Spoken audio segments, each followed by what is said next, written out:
Hello everyone! Magluluto tayo na dali lang to, ng ating patis. So ito, giniling na baka yan na nilagyan ko ng taba. Pinalagyan ko ng konting taba. So, isang giling lang yan. Lagyan natin ng asin. Siyempre ako tumatansya lang. Ayan. Ayan. Okay na yan. So lagyan natin siya ng sibuyas. Naparami sibuyas. Alam niyo naman sayang yung sibuyas. Ilagay ko na rin. Pero pwede kayo magbawas ha. At ito naman ang kailangan lang natin dito konti lang sa low carb. So ayan, hinayang lang ako. Lagyan natin ng bawang. Ganyan lang kabilis. Lagyan natin ng rosemary. 2 kilo to. At lagyan natin ng lemon. 1 lemon lang yan.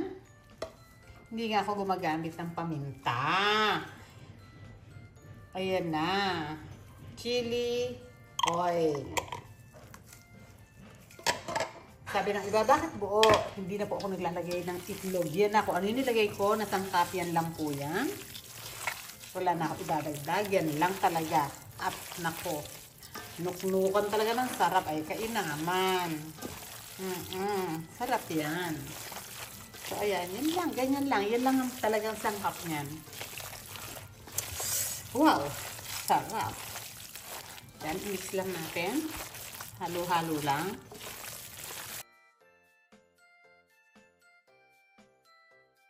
Okay na. Yan na yun. Wala nang itlog-itlog. Mabubuo yan. Promise.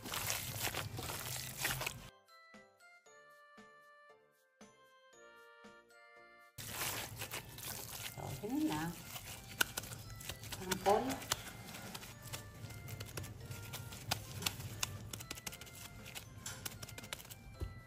Sige. Yan. Ayos na natin dyan. Yan lang. Mabilis na lang to.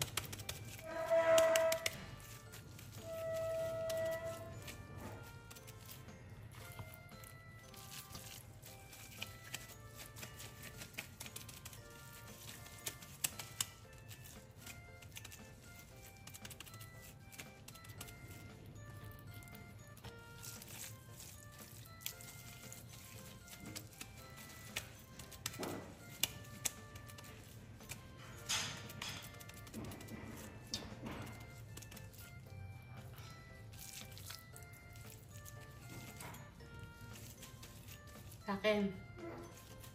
Ayan. Pagkatapos nito, pwede na iprito. Pero ito, kung mabusog na kami, bukas na. O kaya mamayang hapon. Sarap to, try nyo.